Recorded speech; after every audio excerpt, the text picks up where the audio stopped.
Bună, gemeni, și mă bucur să te am aici alături de mine. Vreau să văd pentru tine care este mesajul din acest oracol, de data aceasta Moonology. O problemă personală se rezolvă.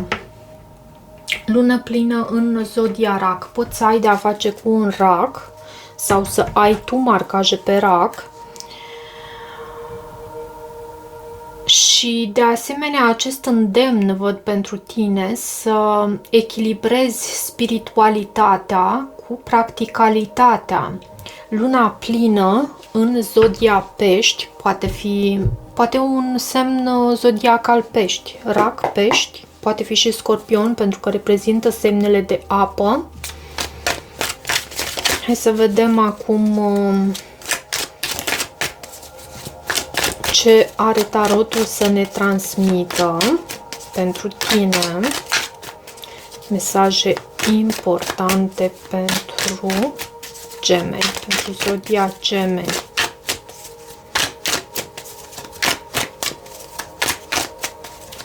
Eu am amestecat pachetul și înainte de a începe citirea, așa cum îl amestec, poate într-o zi o să vă arăt și cum le amestec înainte de a începe citirile. 2 de monede văd la baza pachetului, 5 de spade, faetonul, poate să ai de a face cu un rac, 7 de spade, 3 de monede, steaua, regele de cupe, temperanța, 8 de cupe, asul de monede și 7 de monede. Având la baza pachetului acest 2 de monede și turnul, soarele, o anumită claritate, anumite schimbări care au venit în viața ta și ți-au adus claritate, dar au venit atât de subit și atât de pe neașteptate că te solicită. Acest 2 de monede aici, despre acest lucru îmi vorbește, despre faptul că tu ești solicitat în această situație.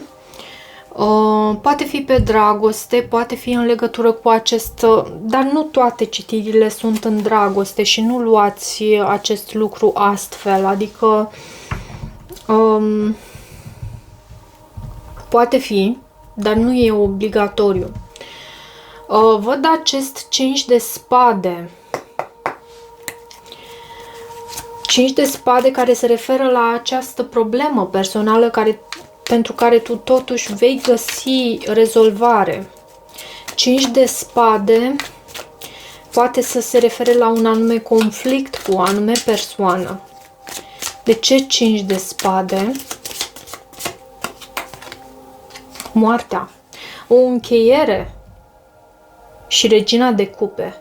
Conflict cu un scorpion pentru unii dintre voi.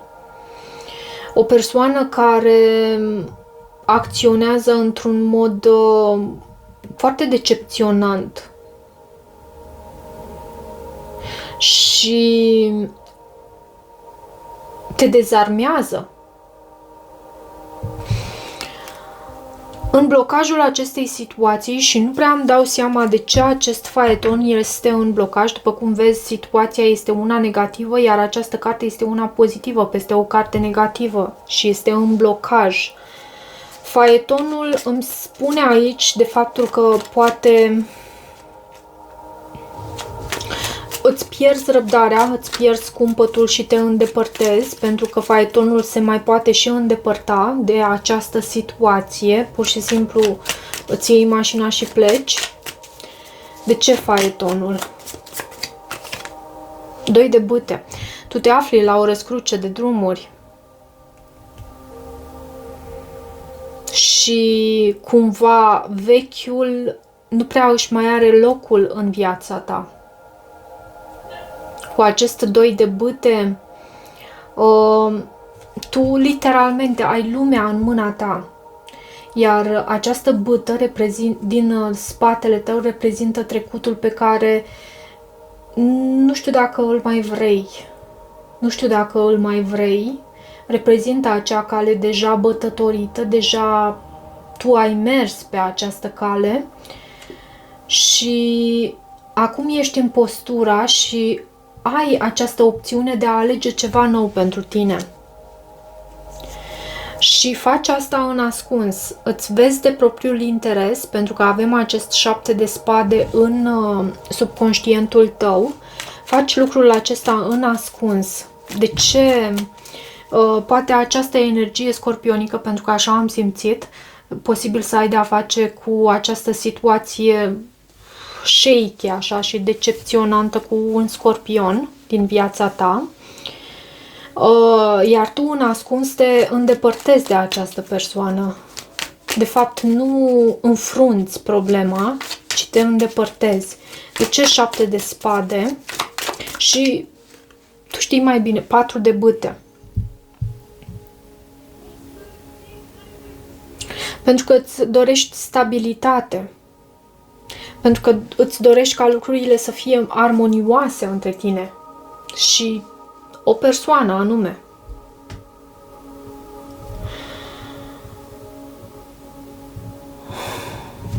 Trei de monede este un trecutul tău, este o energie pe care tu o lași în trecut. Treiul de monede vorbește despre colaborare, poate la muncă ai avut mai mult de lucru, de asemenea tu poți să fi fost apreciat și iarăși această energie scorpionică, de data aceasta turnul și 7 de spade. O anumită decepție, o anumită ceartă, ceva surpriză care a venit aici și care a adus această energie dezamăgitoare și în același timp surprinzătoare, pentru că nu te așteptai la aceste lucruri. Steaua este în gândurile tale. De ce steaua? Asul de bâte. Energie de vărsător. Tu încă nu ți-ai pierdut speranța în acest nou început plin cu pasiune. Ai un ideal înalt, ai un scop înalt, ai o persoană pe care o vizualizezi și la care visezi foarte mult. Mai poate fi pentru unii dintre voi. Cu asul de bâte există această atracție puternică față de această persoană, mai poate fi vorba și despre inspirație, pentru că bâtele reprezintă inspirație, reprezintă spiritul, reprezintă viața, reprezintă pasiunea, energia și poți să ai parte și de așa ceva. Regele de cupe îl avem în viitorul apropiat, soarele. Poate fi o persoană cu marcaje pe leu sau pești, rac, scorpion. Și ce se va întâmpla cu această persoană? Că nu mi este foarte clar. Regele de cupe reprezintă bărbatul îndrăgostit, reprezintă energia masculină îndrăgostită și o persoană foarte diplomată, echilibrată între mental și inimă. Nu este prea mult în mental și nici nu se lasă dusă de valul sentimentului. Poate fi un leu. Poate fi o persoană cu marcaje pe leu. Pentru că văd regele de bâte, soarele, puterea. Temperanța o avem în sfatul tău și în același timp starea ta emoțională, să îți păstrezi cumpătul, să aștepți timpul potrivit pentru tine, pentru că vine și acest timp. Acum este perioada eclipselor și într-adevăr și eremitul.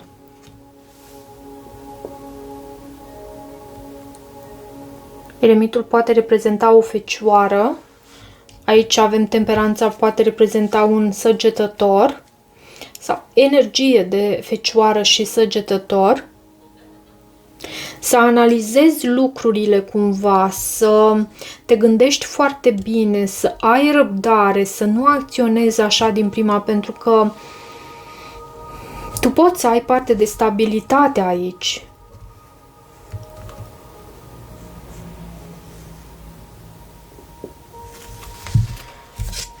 8 de cupe avem în energia care vine din exterior. Cineva pleacă, își ia băgăjelul și pleacă. Cineva se detașează, dacă nu pleacă din punct de vedere fizic. Și noi avem și această carte a faetonului, această plecare. Și cum spuneam, dacă nu pleacă din punct de vedere fizic, energetic, cu siguranță se detașează.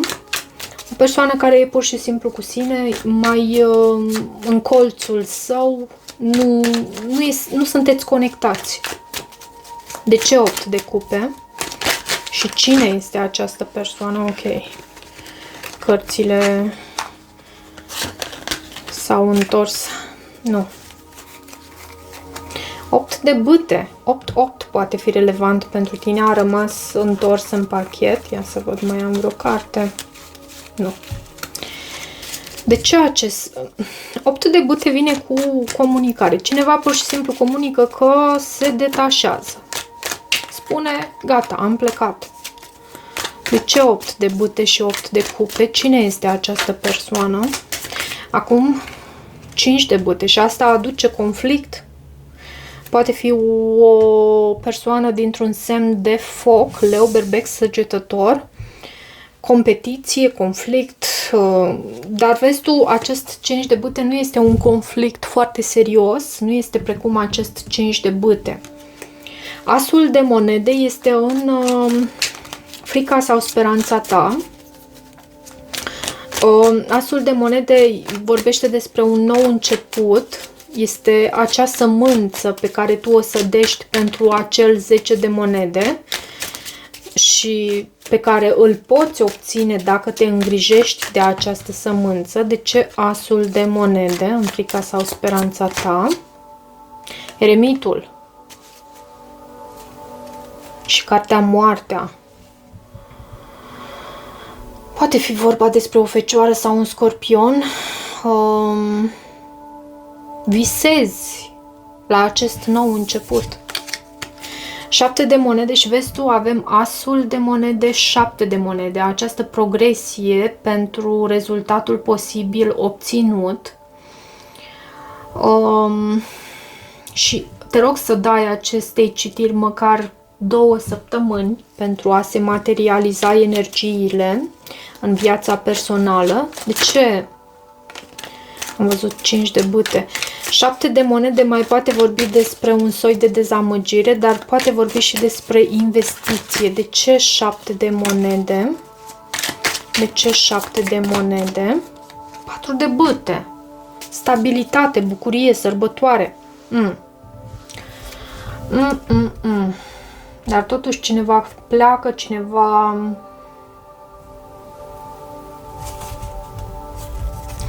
Nu uita totuși că o anumită problemă personală, o anumită problemă personală ajunge la o anumită rezolvare. Și există nevoia de echilibru aici între spiritualitate și practicalitate. Da, uite, și echilibru. Să păstrezi un anume echilibru. Pentru că tu vei fi solicitată în această perioadă. De ce 7 de monede și 4 de bâte? Vreau să mă conving aici. De ce? Marea Preoteasă, poți să ai de a face cu un pești vărsător, mai văd aici. Cineva este mai solitar, cineva este mai retras, cineva, da, este foarte intuitiv, dar nu este foarte comunicativ și asta dezamăgește, cred eu. Este mai distant, o persoană mai distantă. Ok. Nu e atât de ok, dar e o perioadă mai solicitantă pentru toate semnele zodiacale această perioadă. Hai să văd în dragoste pentru tine. Ai încredere, păstrează-ți credința. You need to have trust in a relationship in order for it to flourish. Trebuie să ai încredere într-o anume relație pentru ca ea să poată înflori. Și teste. Îți este testată încrederea. Your strengths and weaknesses are being tested. tăria și în același timp slăbiciunile tale îți sunt testate. Vreau să văd acum un mesaj din acest oracol al viselor. Sunt reprezentate simbolic mai multe vise și interpretate. Să vedem ce primești tu, dragul meu Gemeni. Ok, uite. Death. Moartea. Și noi am văzut moartea de multe ori. O transformare este relevantă pentru tine. Și persoană faimoasă. La baza pachetului. Hai să vedem, am să citesc de aici, de fapt am să traduc și te rog să ai răbdare cu mine. Atunci când visezi despre moarte, amintește-ți că visele vorbesc într-un mod metaforic și nu îți este necesar să-ți fie frică. De fapt, visele despre cadavre sau corpuri moarte sau chiar despre tine sau al unei persoane iubite moarte te pot ajuta să înfrunți fricile, să te pregătești pentru schimbare sau să îți cultivi curajul și curiozitatea în fața a ceea ce este necunoscut. Întreabă: sunt aceste situații ori tipare relaționale care te fac să te simți mort pe interior? Există ceva ce tu trebuie să jelești aici? Există o poveste mai veche, o situație fără viață sau o credință care nu îți este de ajutor, care trebuie să fie îngropată? Pentru a-ți aduce aminte de locul natural al morții, pe care moartea îl ocupă de fapt în ciclul vieții, ia-ți timp pentru a observa o plantă ce crește în exterior. Contemplează cum înflorește și moare și se întoarce la pământ, acolo unde devine o parte integrantă a ecosistemului, care în schimb nutrește și hrănește un alt fel de viață. Poți alege să aprinzi o lumină, să te uiți la fotografii mai vechi